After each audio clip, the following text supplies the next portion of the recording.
Okay, hello everyone. Welcome to our class on the 11th house. I want to start off by highlighting three themes that are very commonly known for the 11th house and then speak to what they mean and how they're all interrelated. We often hear that the 11th house, and by extension Aquarius and Uranus, corresponds to the idea of community and friends. We also hear that it is associated with technology, innovation, and also the future, right? Future developments, the evolution of anything. And then we have more of a spiritual relationship to this archetype that relates to the idea of liberation, freedom, deconditioning, freeing up trauma, freedom from the past, freedom from the known, freedom of the mind. So I want to speak to each of these facets of the 11th house and speak to how they're all interrelated. When I was preparing for this class, I was really curious to find certain people that might be very heavy in the 11th house. And one thing I felt inspired to do was see, are there any well-known astrology debunkers whose natal chart, because I had this sense of whoever they are, they have to have a strong 11th house or Uranus. And they did. So I'm going to start off with that. I'm going to speak to this individual, and then I'm going to share why I was suspecting they would have a strong 11th house and what's really going on here. So this is a little bit of a fun way to teach this. I've heard of this guy before. His name is James Randi, and he's like a really cool magician type person that also like debunks a lot of metaphysical things, and he's pretty popular. So lo and behold, he has a Uranus and Aries in the 11th house. In fact, he has a very strong fire trine.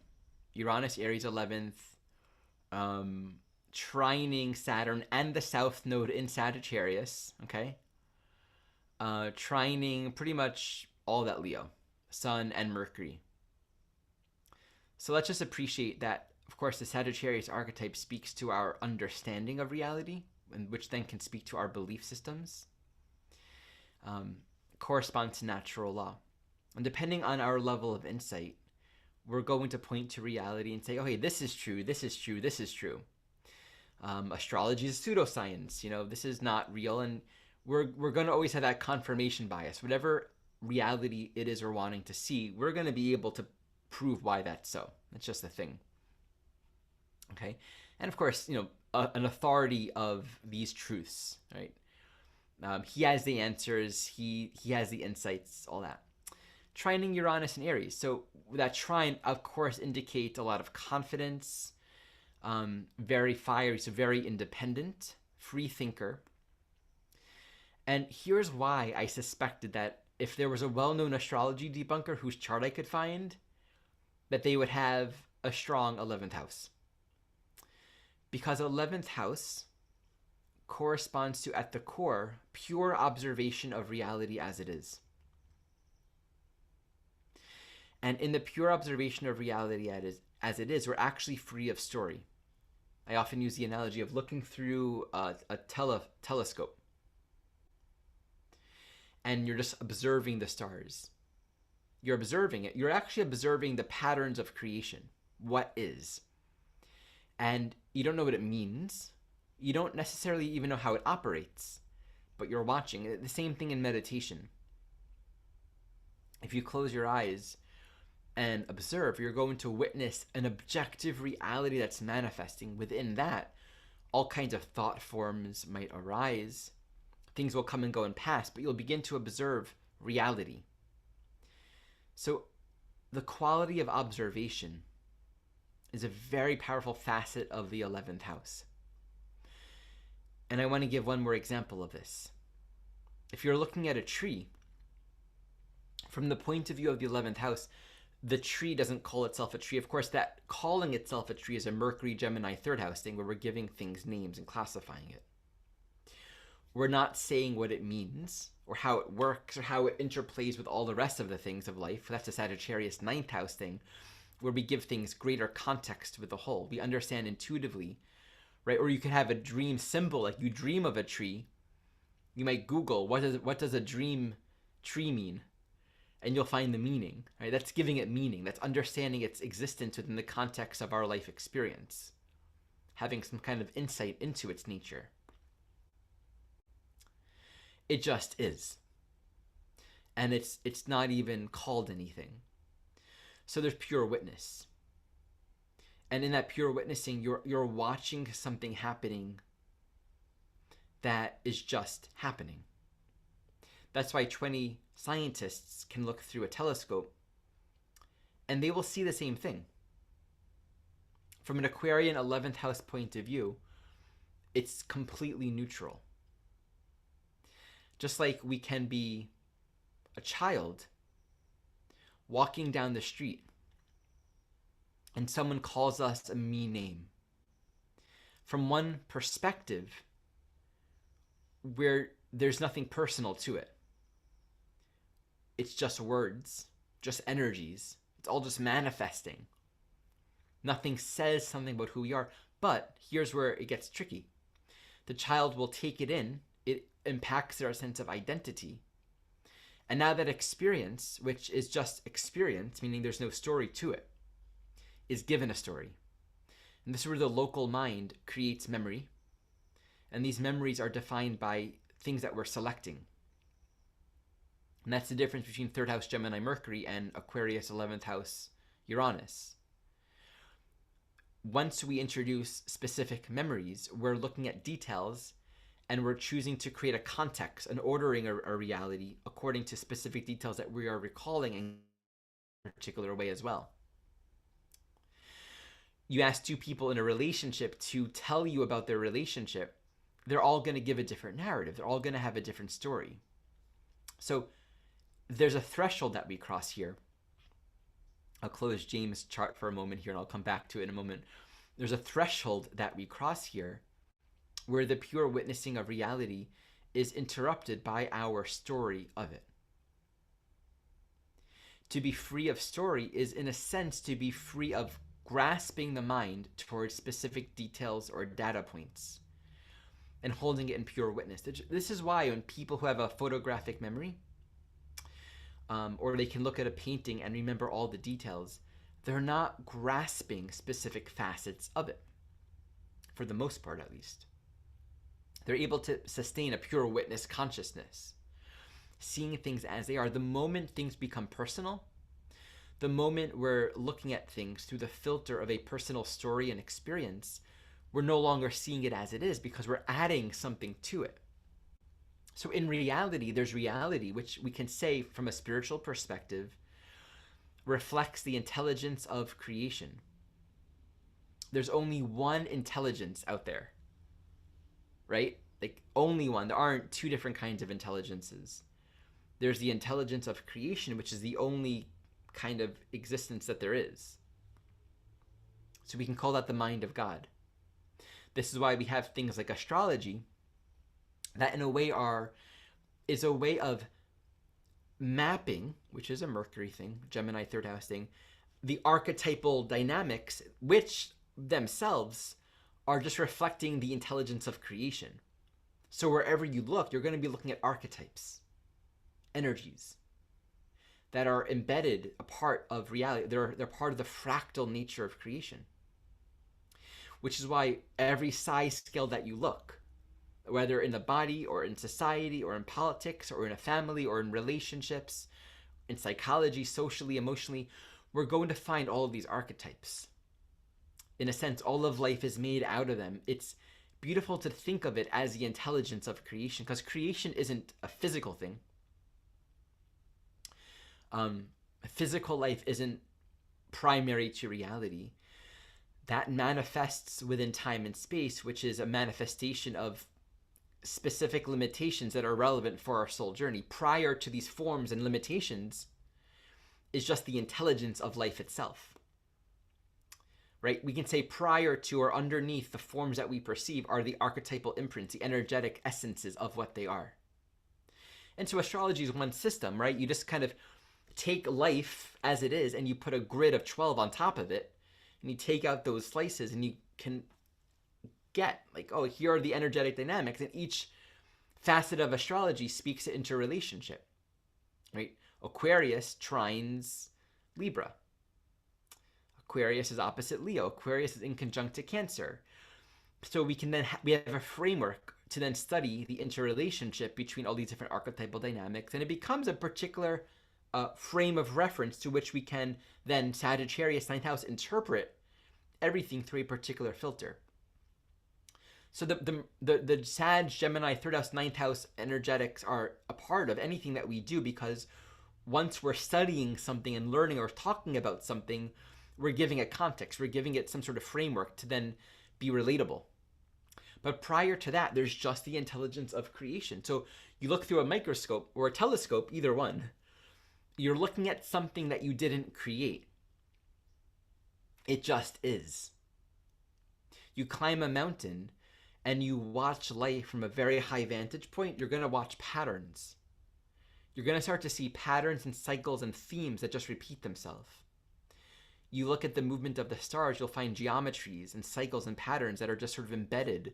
You'll find the Fibonacci sequence. You'll find the, 5-pointed stars all over the place. You'll see fractal patterns that are just embedded within creation itself. And we see, life is designed in these intelligent ways. The body has its own geometry. So our mind will then want to understand it and think about it, right? But everything just is prior to our comprehension and our understanding of it. Right, so back to James Randall and why I started with him. I find there are two kinds of 11th house people. And I'm obviously being a little bit silly. One kind believes in astrology. One kind thinks it's totally bogus. Both kinds would make good astrologers, in theory. And those who see the self-evident reality of astrology are very similar to those who see the self-evident reality that astrology isn't real. Because in both ways, there's sort of an objective seeing of things as they are. And for those that are seeing astrology as bogus, it's because there's a frame of reference that's very scientific. I want to look at things as they are. And so what are they attuned to? Newspaper horoscopes, ways that people use astrology that enters into the realm of an overly subjective, unscientific, and thus unsavory way of thinking. Like, I'm acting this way because I have Mercury in Pisces. Or Mercury's retrograde, that's why I lost my cell phone. It's seeing astrology from the perspective of how it's related to in the masses. And in the 11th house, there's a natural movement for every soul, depending on their level of consciousness, to free up the mind from conditioning and to see things as they actually are. So there can be this sense of, I don't want to identify with how everyone else is projecting their own story onto it. And there have been these studies that he's done that are perfectly sound studies, printing out an astrology report, giving it to a group of students, saying that these reports are personalized, but actually every report was the same report. The majority of the students, before they found out that it was the same report, said that this resonates with them. Like, oh wow, this really resonates with me. And then he revealed that everyone got the same report. This is an 11th house thing that a lot of souls like to do, to point out how stupid humans are. It's like, I don't believe in these stupid things that humans do. But it's so funny because we could have those who are into astrology, or those who are into a particular diet, or those who are into aliens, or how I've been corrected as galactic people. However you want to, whatever thing you're into that kind of makes you a part of a fringe group, right?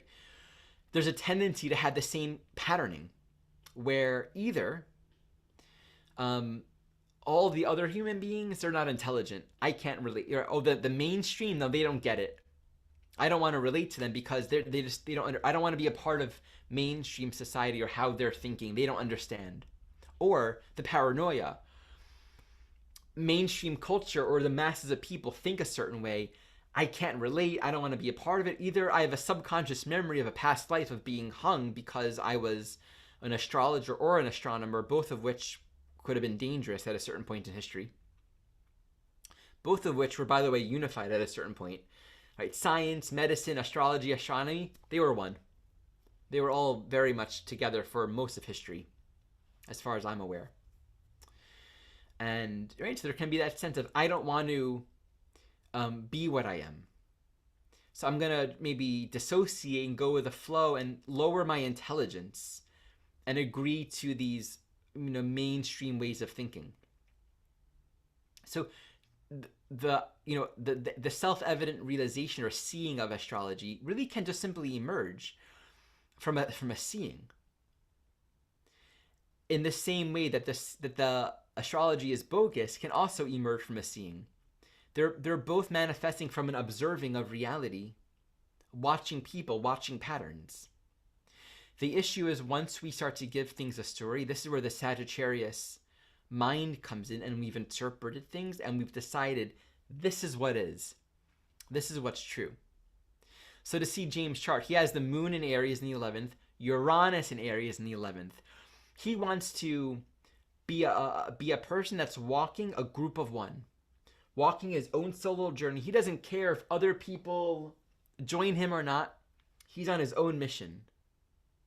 And there's a strong quality in the 11th house of not trying to belong. So for him, there's something really important, really meaningful, life-giving, enticing, exciting, energizing in just being his own individual and being very scientific and objective.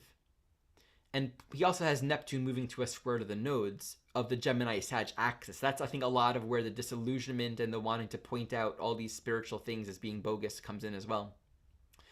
I won't spend too much time interpreting his chart, but there's a lot there, of course. Any identity that we have has a reason. Like, there's a reason for all of our identities and why we're each playing out what we think we need to be playing out.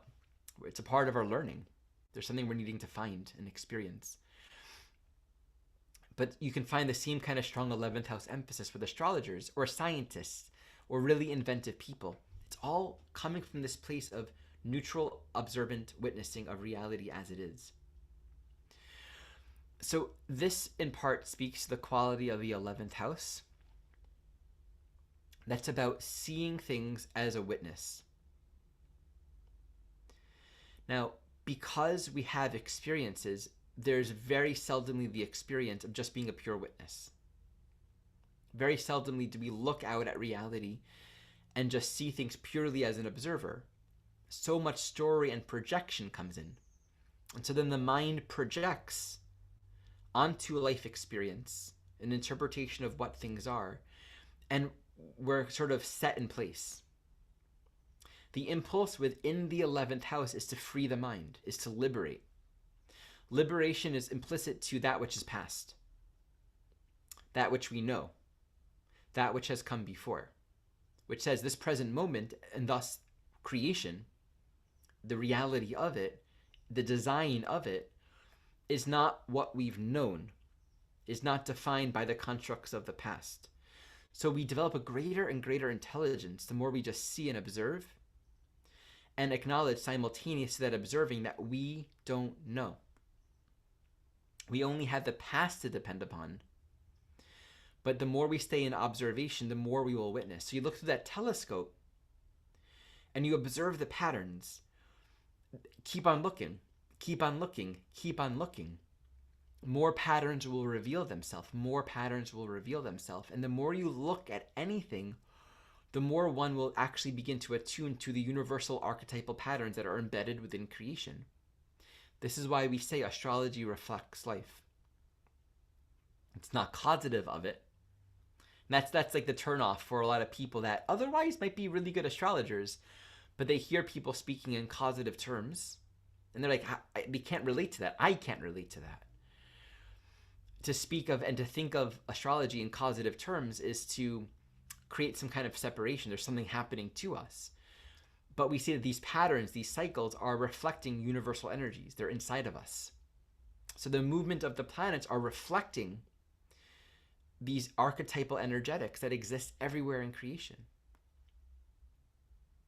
So to continue observing without a pre-established bias means we're going to continue to notice and watch these universal patterns.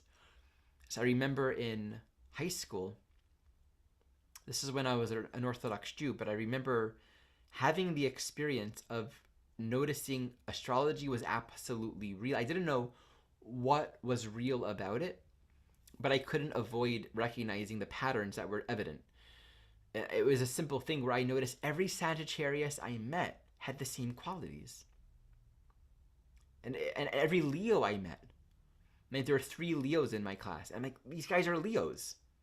And there are 3 Sagittarius people that I remember noticing in my class, including myself. I'm like, I saw the sameness. And I met this one woman at a summer camp who was a Sagittarius. And I'm like, I get it.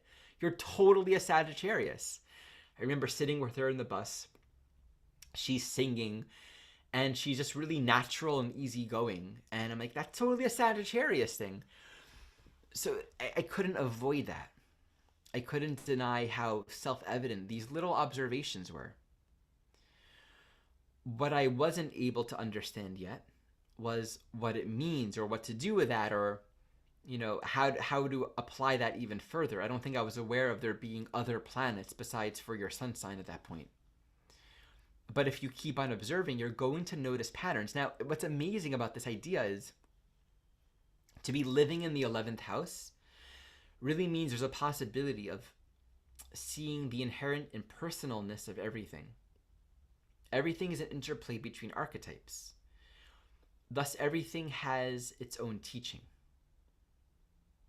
Everything has a particular quality of consciousness that can become available when we're not struggling with it. We're not in resistance to it.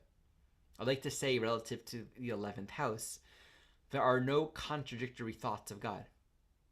Right? The universe is inherently harmonious and resonant. Everything in life resonates with creation. The intelligence of creation is not at conflict with itself. And just think about that for a moment. Reality isn't in conflict with itself. Right? It's inherent. It's just like we look at astrology. It is what it is. The conflicts aren't conflicts, like, square between Aquarius and Taurus. It's not a conflict. It's a particular relationship between energetics, and there are teachings in it. There's growth in it. So to understand that resonance and harmony is inherent, it also says that it's inherent to life to be inclusive. Everything's included, right? All the archetypes are included. One archetype isn't better than all the other ones. So if you're going to a party, everyone in the party belongs. All of the individualities belong. And that's why we can say the 11th house corresponds to our essential individuality. When we free ourselves from our conditioning, from the past, what emerges is what we are, who we are created to be according to our own soul individual nature. Individuality being something that is inherent, we're not creating it. Just like creation has its own individuality, its own beingness. Each soul has its own beingness, its own nature as it is created. So all of these things are just inherent to life. It's not something that you create. And that's, individuality, I often say, is different than personality. Personality changes. It comes and it goes. There are all these different expressions to personality. And that changes throughout our life, or from lifetime to lifetime. But our individuality is just our essential being, and there's no personality in it. So the soul has its own individuality even through lifetimes. So this is why the 11th house is associated with both science, innovation, and change, because we're elevating the status quo. We've been doing things a certain way. Every technology, every innovation is just touching upon, metaphorically, an essential quality of intelligent design. Like the internet is not like the future. It's the future, but not the total future, right? Artificial intelligence isn't like the total future. The intelligence of creation is the future because it's the present. It's all that is. And all of the innovations that we seem to be creating are just mimicking and metaphorically tuning into the archetypal energies of creation itself. So we could have in the 11th house this quality of higher intelligence where we're realizing, oh, here are new ways to create energy. Here are new ways to do relationship. Here are new ways to eat, based on a more intelligent understanding of life, right? For example, diet. Let's say you have Virgo in the 11th house and you're following some kind of fringe diet. Why is it a fringe diet? Because it's not within the confines of what most people do or think. The fringe diet could manifest within any kind of subculture, right? You could be manifesting in an individuated state of consciousness and, going keto, for example, or paleo or whatever, relative to the consensus stage where there's a certain normative path of eating. That might be fringe. Whereas you can be a part of a spiritual community where everyone's kind of like eating a certain way, and you can have your own realizations based upon your own experience. And that can result in doing something that within your subculture sets you apart.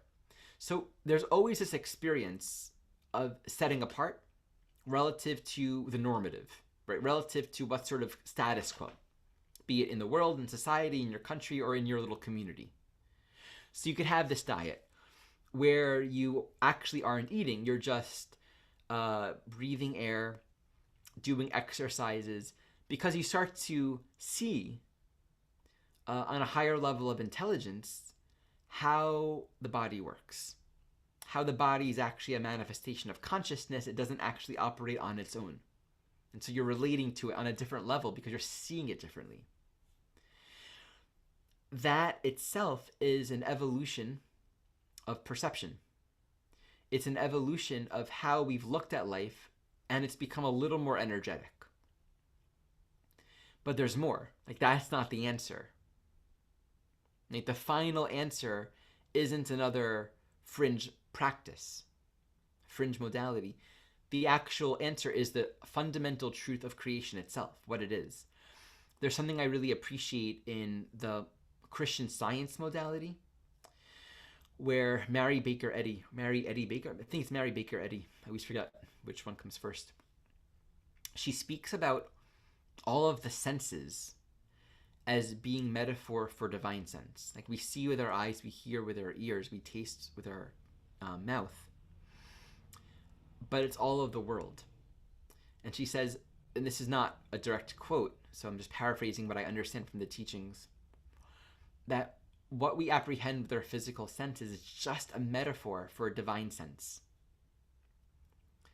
So true sight is not of this world. True hearing is not of this world. And to see that everything that manifests is actually pointing to an archetypal energy that's prior to the form. Similar to how Louise Hayes taught a lot about healing with the mind. And this is a very Aquarian 11th house thing. It's seen that every sickness archetypally speaks to a dimension within consciousness. And so instead of focusing on the body, it's focusing on what are the archetypal dynamics that are being worked out in the mind. So she has a list of, I remember reading diabetes speaks to not accessing the sweetness of life, which then astrologically can speak to the Taurus-Scorpio axis as well. So there's always going to be a more intelligent way to think of everything, and I have to appreciate everything. This is the issue with human intelligence. We think that we got it figured out, right? We built the telescope, great. We can look at things, great. We see it. We map the universe. We got it all figured out, right? 11th house, higher intelligence, observing. Mercury, Gemini, giving it names, classifying it. Sagittarius, 9th house, Jupiter, understanding the meaning, giving it greater context and interpretation within the context of all of life. We keep on doing that, and then we keep on realizing, whoa, there is so much more. I mean, if you resonate with just like the validity of crop circles, or the fact that there are other beings and other planets that have the capacity to visit us. There were recently reports on mainstream news, came and it went, as most things do, for many documentations of people in, I think, the Navy actually seeing UFOs, defying known laws of physics, breaking the sound barrier, sea and land, sea and air, like being able to like do things that can't be explained. And so what we do is we're like, well, I'm seeing something. It doesn't fit into the framework of the world that I know. And so there's dissonance. I don't know how to include it. To be so open-minded is to realize there's deeper and deeper and deeper observation. It's actually funny because if you look at the square between Taurus and Aquarius, it's an interesting way of thinking of this. I'm going to share my screen to show you this for a moment.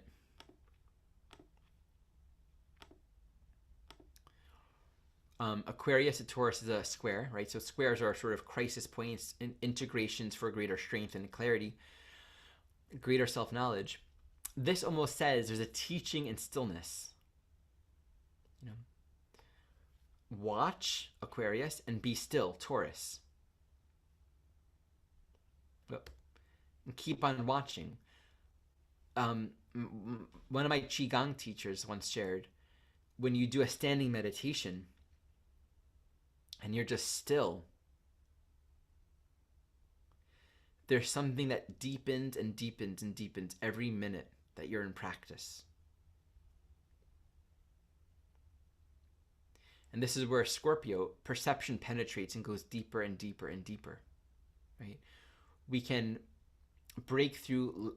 We have to appreciate that what we see fundamentally points down to our own inner psychology and our own limitations in our evolution. What we're not able to acknowledge within ourselves and our true nature, we will not be able to acknowledge in the world around us. So levels of technology that reflect our current level of self-knowledge, we won't be able to apprehend. We can theorize of it, but to actually create technologies that maybe other species, other planets can do, there has to be a certain shift in our knowledge of self beyond what we've otherwise achieved. So you can say the square between Aquarius and Scorpio, well, there are two dimensions. Through observation, we're allowing everything to be as it is. And we're letting everything, including ourselves, including all of life, to be what it is. And we're watching, free of story. And then this can be terrifying, right?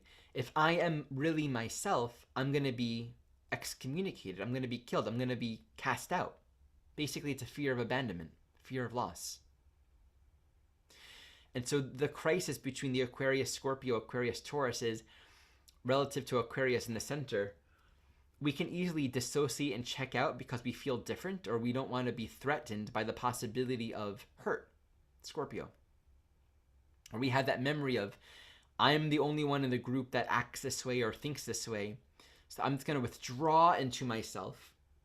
That's why we get Aquarius 11th house dynamics where you either have a lot of friends or you have no friends, right? You can be like that sort of hermit archetype, that crazy scientist or your own little weird person. There are a lot of astrologers that are just like, they're into astrology and they don't know other people that are into astrology too, which is why like these different groups and communities online are really wonderful because it brings a sense of, oh, hey, we share this commonality, 11th house. We share a similar intelligence.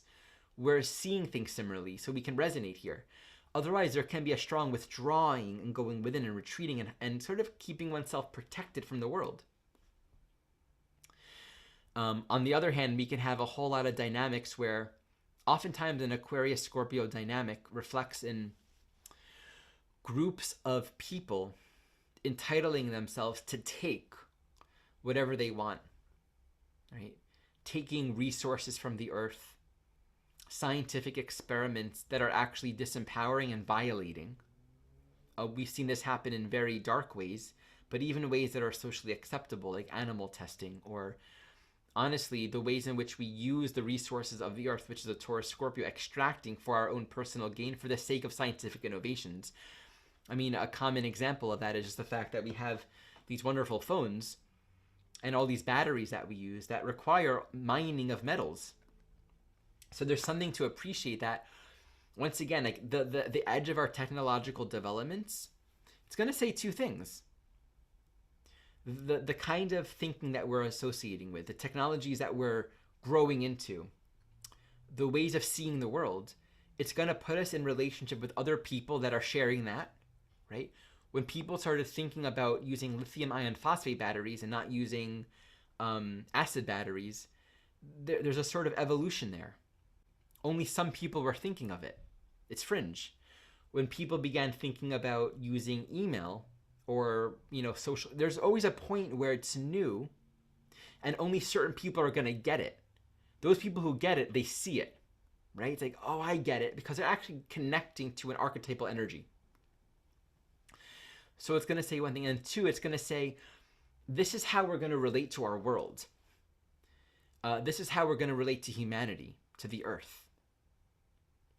If our science is about, innovating and improving our conditions so that we can have more technologies and do things quicker, if that's our goal, then we're going to relate to the earth from that point of view. If our technologies are actually about bringing us into greater harmony with one another and with life and with nature, then we're going to see innovations that are in harmony with nature. I truly believe that there is a more harmonious way of thinking, rooted in the idea that life in its nature is about harmony and resonance.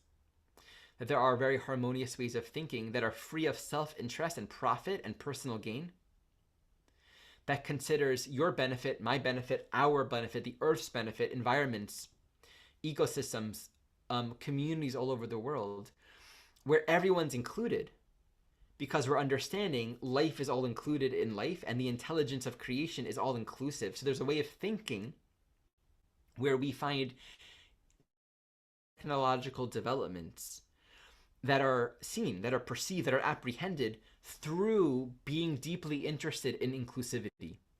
The more we're oriented towards inclusivity, the more intelligent and profound and evolved and connected to the essential nature of creation will our developments be, because it's resonating more with what's true.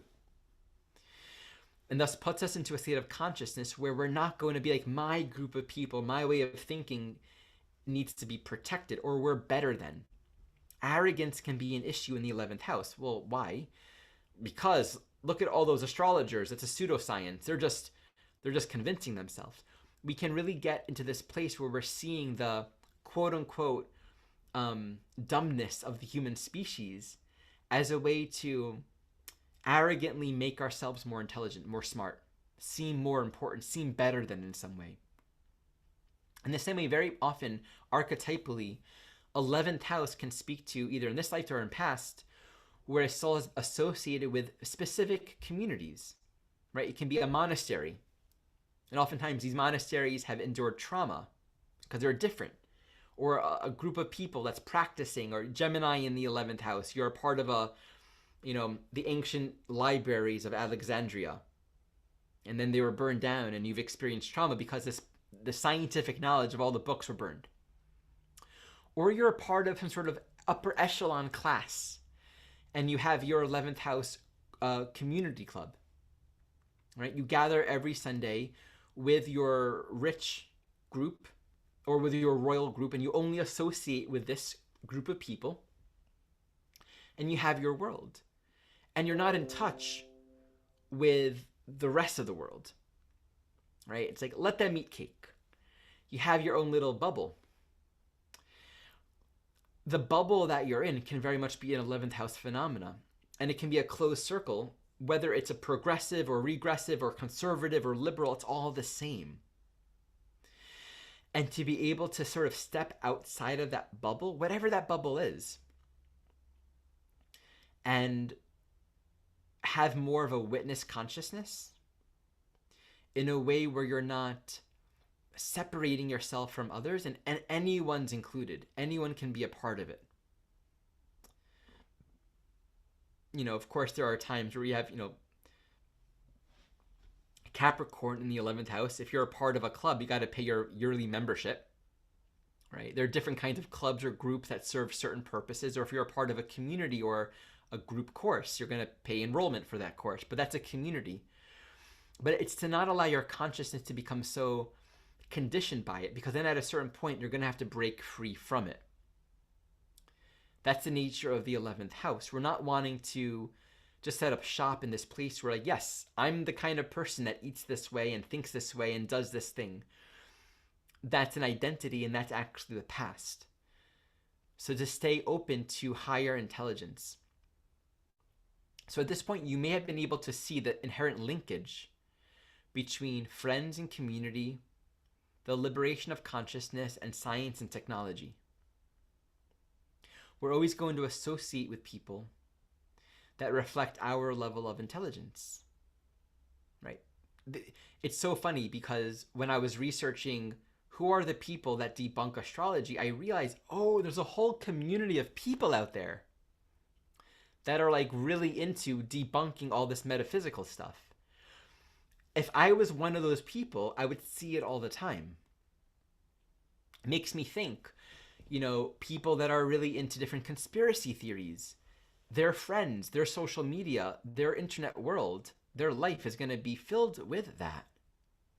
Your political group, your religion, your spiritual community, we're going to be surrounding ourselves with whatever reflects the level of intelligence that we are cultivating. And within that, there's always a little bit of a calling to see where are we conditioning, where are we conforming ourselves just to fit in. And to know the difference between being a member of the group, where it's all about giving and sharing and including, and learning how to cooperate, learning how to hold a space of harmony and peace, versus actually identifying yourself and trying to fit in. Because when we try to fit in, we suppress our individuality, and we're no longer growing or evolving. And so our capacity to apprehend greater possibilities really comes by way of thinking outside of the group, thinking outside of the box. That's why in Aquarius 11th house dynamics, we can have a strong 11th house chart where we're always going to find ourselves in some way rising above the status quo of whatever life we've lived. Your job, community, your family. It's like you're living in a certain realm, and then suddenly you realize, oh, I was thinking certain thoughts. I thought those thoughts were true. This is the life I was living. And now I see that this is who I am. And that opens up the world, new people, new community, new ecosystem. And that keeps on going, that keeps on unfolding until we gradually apprehend a greater and greater and greater intelligence. The limitations within the 11th house, by the way, is the limitations of the mind. I often think of it as the Tower of Babel. Right? To me, the metaphor of the Tower of Babel, where the people wanted to reach God.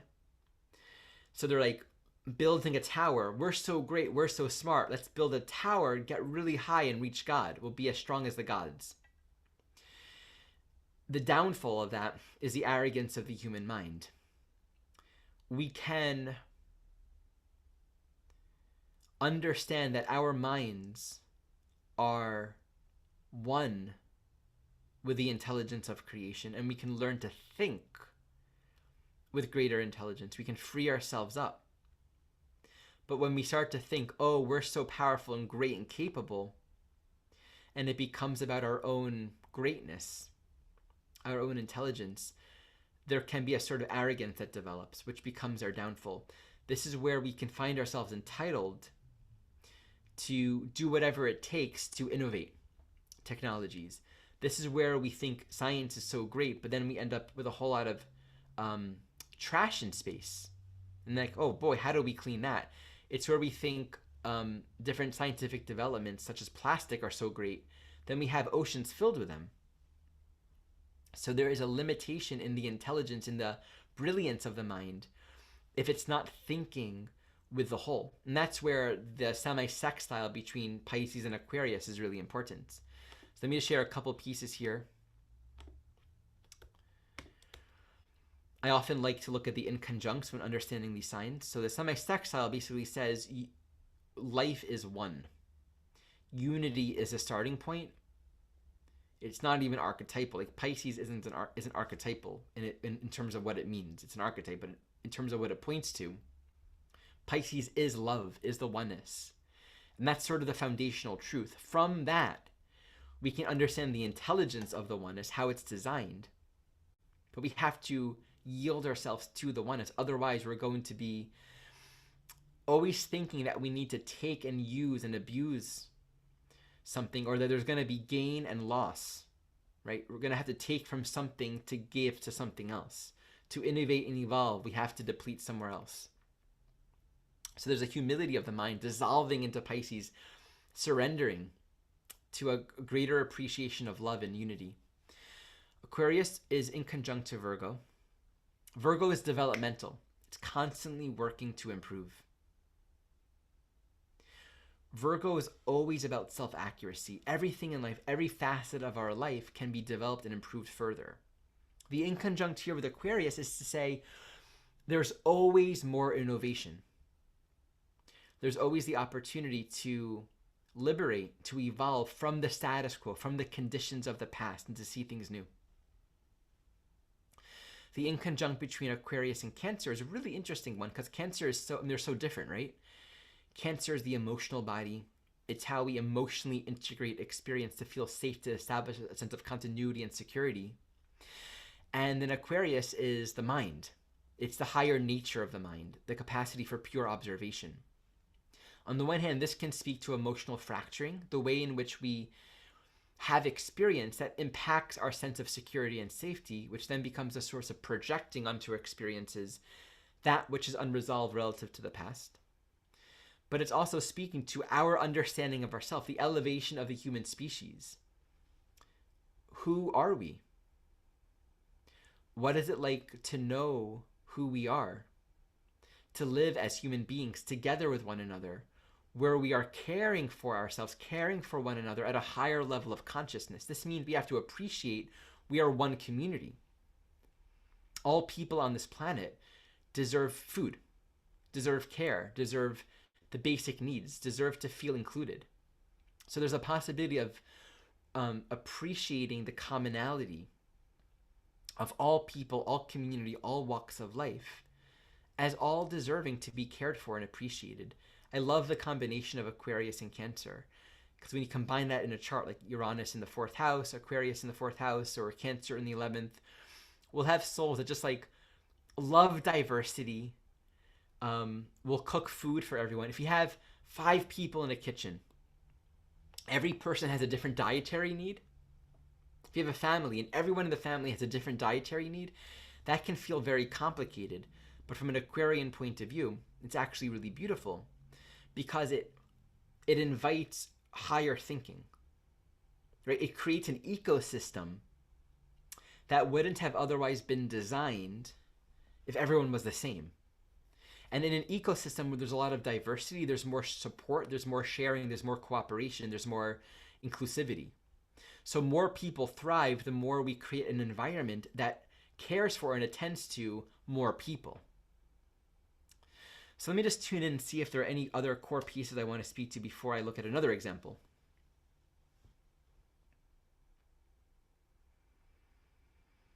So I'll emphasize one more point.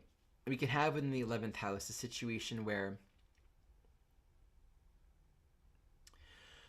we're needing to cultivate a mindset that looks at present moment experiences completely free of the filter of the past. Like, let's say you're looking at Leo in the 11th. There can be a projection. If I show up, if I shine, people are going to make fun of me. Or I don't want to stand out, or I don't want to be the center stage in the party. I don't want to be the center of attention. And so there can be the sense of, how do I cooperate with the group, but also be myself? The answer is always going to be yourself. That harmonizes with the group. But what are we liberating from? Any Leo stuff, any need to be someone, any need to be seen, any need to be special. We can say we're liberating from self-consciousness. The intelligence of your Leo energy is revealed in just being what you are, but that means freeing yourself from the subconscious imprint of, I am afraid, based on past experience, of being myself because people will throw tomatoes at me. Or I have a pattern of needing to make everyone needing to be special, so I'm going to always be the joker and make everyone laugh.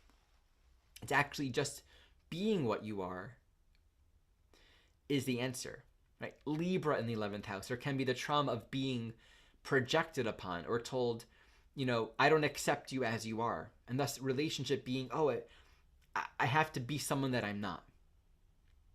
Based on a subconscious memory of rejection or being in relationship in a way where one is expected, Libra, to act or give in certain ways that aren't natural to one's individuality.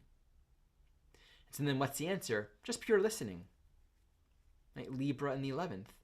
Not coming in with existing projections of what's going to happen, who I have to be. That's all that Libra stuff. We're liberating from Libra stuff. We're liberating from any patterns of projecting and any kind of people pleasing that we would otherwise bring into relation. So it's just listening. What do you want? What's balance? What's harmony? I have a friend with Libra in the 11th house that I was once sitting in a kitchen with her with a bunch of other people, and we were all singing together. And I'm like, oh, she loves that. Like the whole, we were all harmony. We were all singing together. It was like just one beautiful community. We're all in harmony together. We all have our own voice. There's a higher intelligence of relationship where the root is in giving and sharing and including, and thus genuine curiosity and interest. Not people pleasing, not false expectations. And then what's the greater intelligence in relationship when it's about true witnessing, true listening? What becomes available? So we open up to a greater possibility of liberation and freedom when we're freeing ourselves from our conditioning. Let me give you one more chart example, and if you have questions, get ready to, you can prepare them, and I will take questions after I.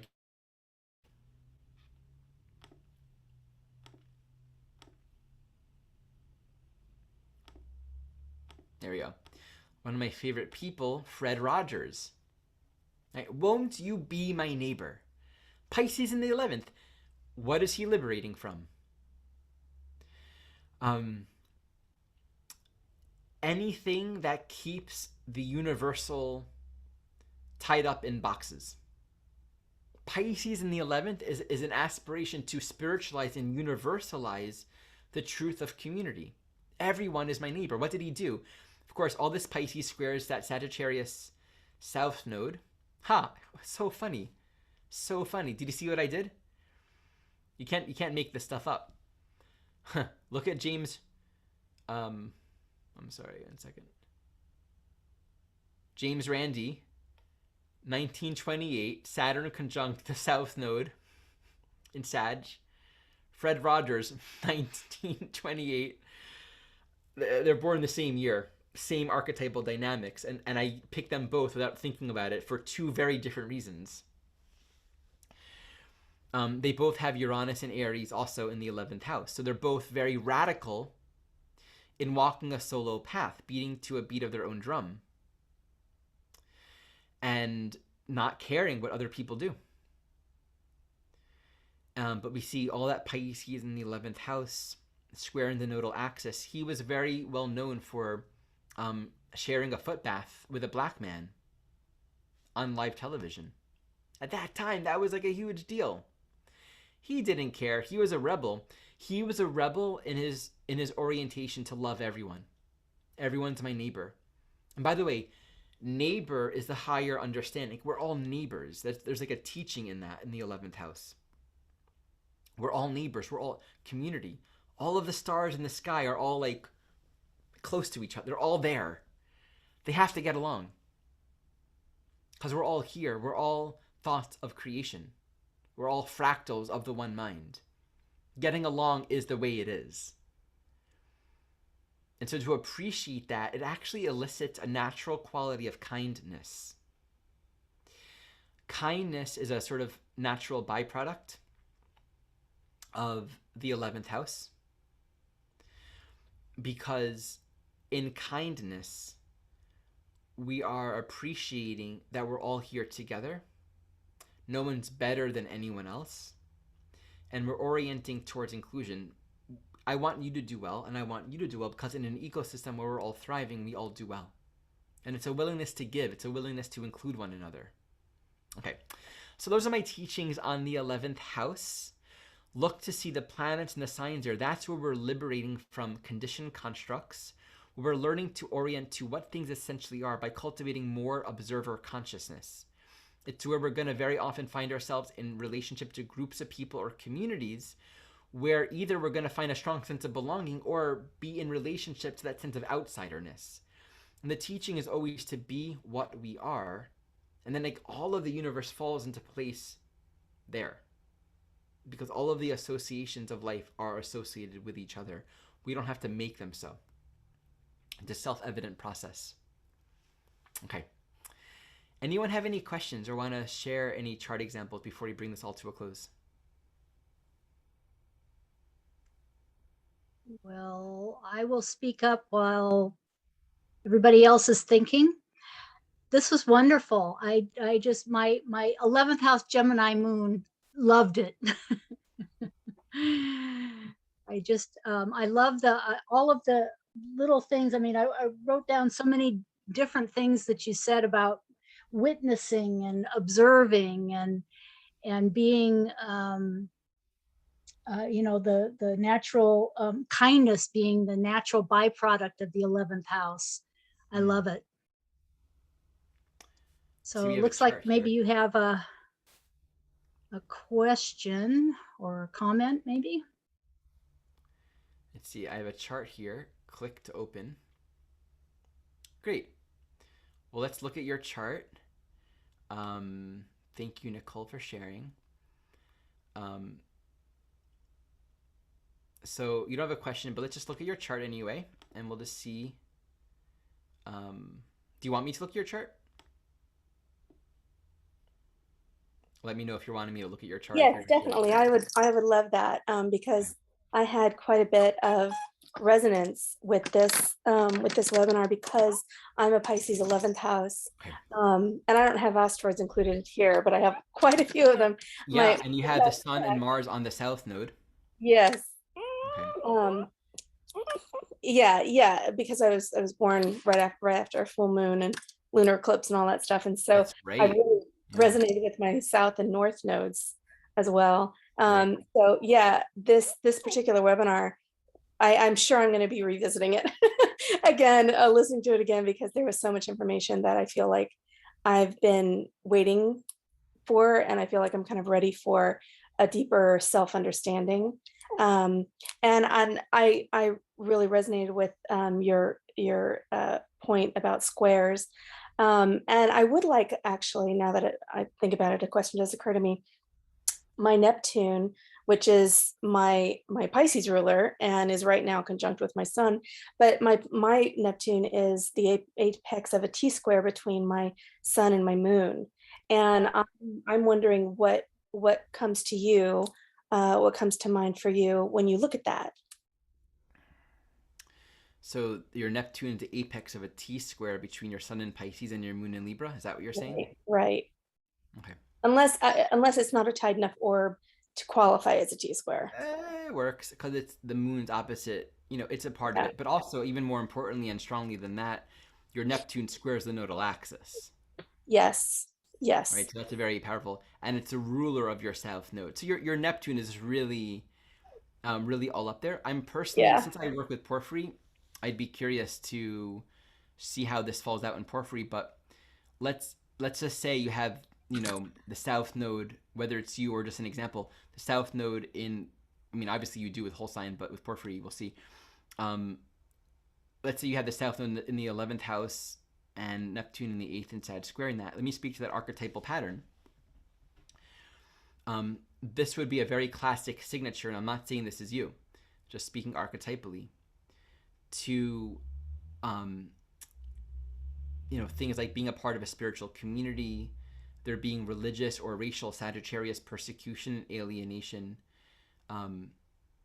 The Neptune in the 8th is like, spiritual witchery, like being a witch or doing spiritual work.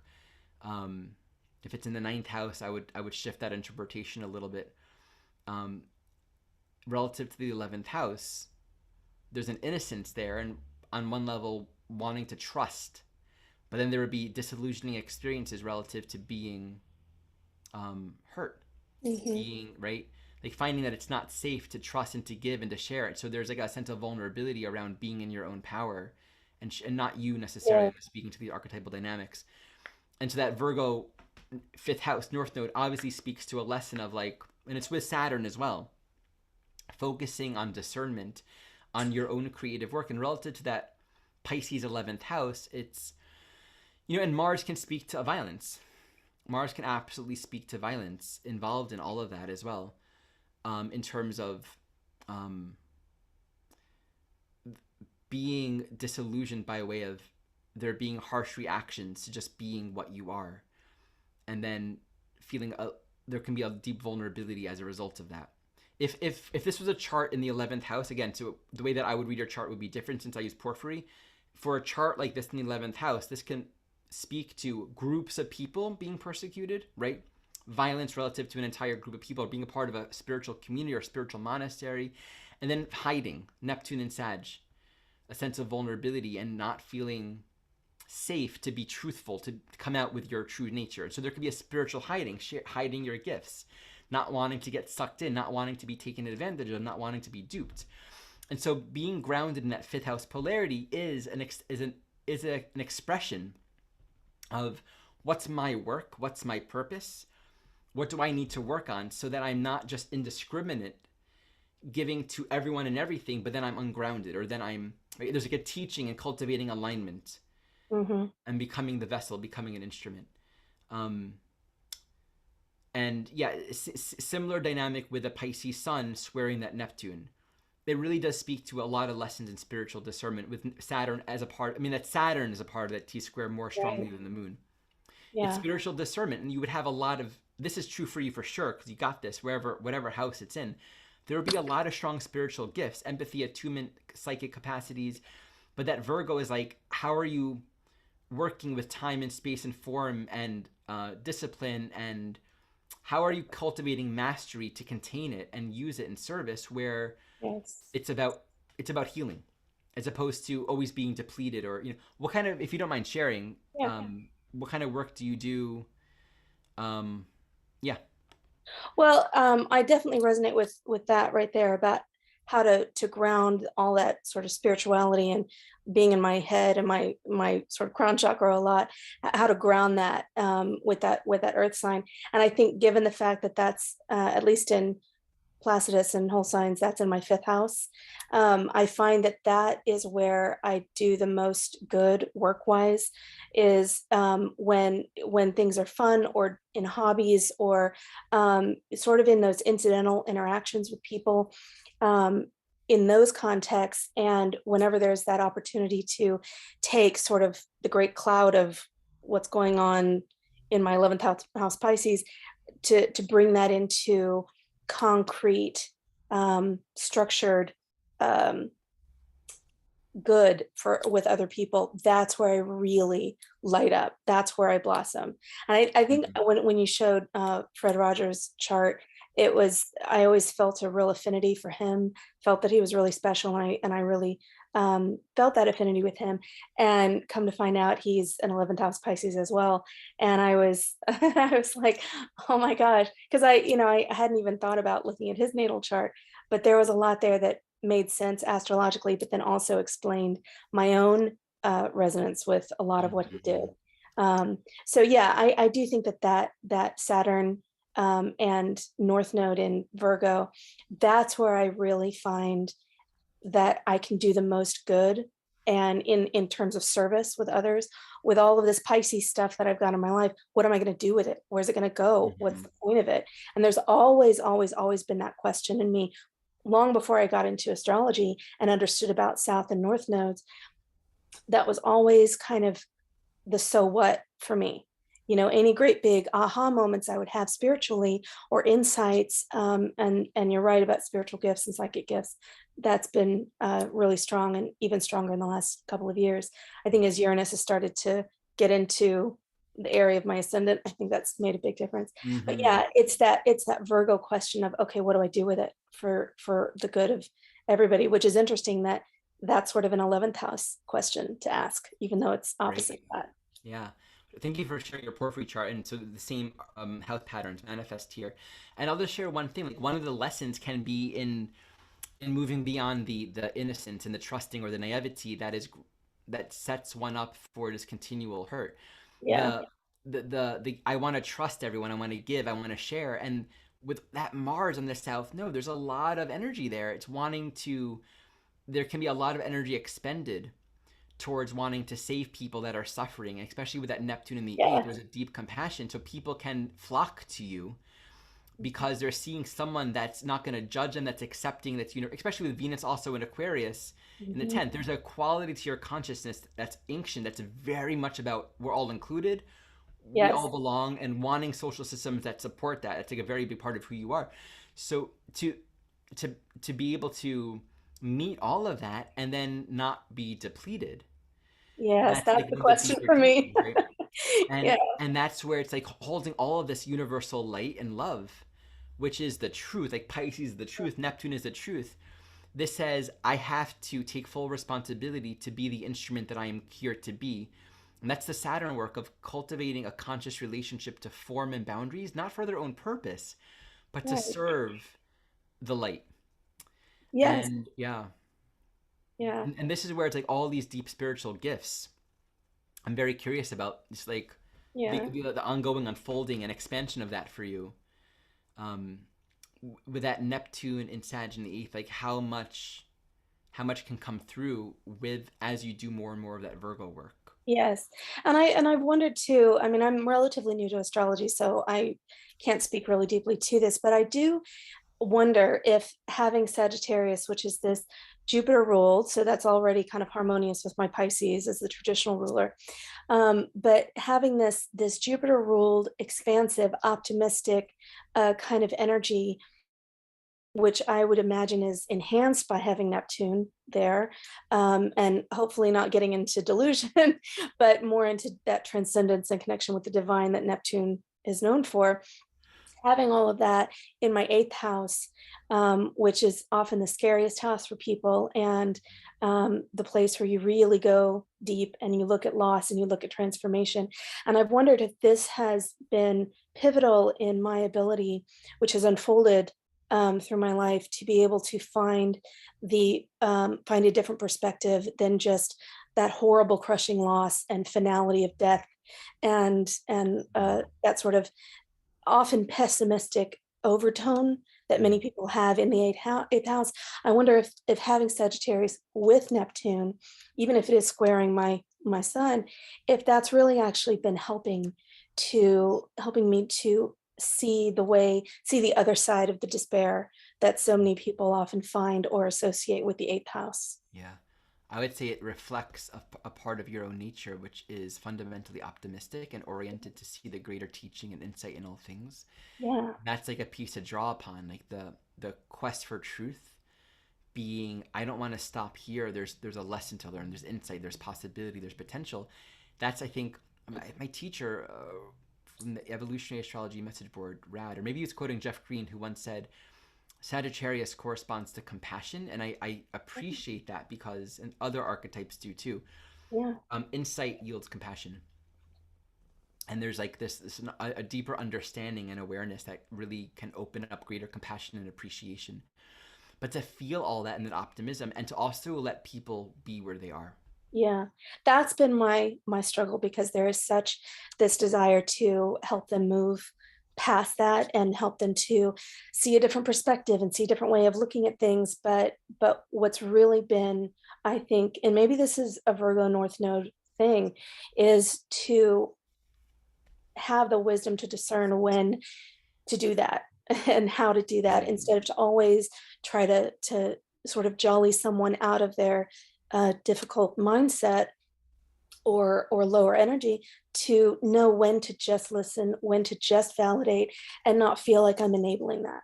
Right. Yeah. Having that Yeah. discernment has really been a challenge, really been. Absolutely. Yeah. Thank you so much, Nicole, for sharing your chart. Thank you. Appreciate Thank it. you very much. I really do appreciate everything. I definitely am going to be listening to this Similarly, webinar again, again. to our friend Fred Rogers. That's Yeah. really cool. Yeah. Okay, my friends, thank you all for joining and watching. And this completes our 11th house class. Thank you, Ari. Thanks so much.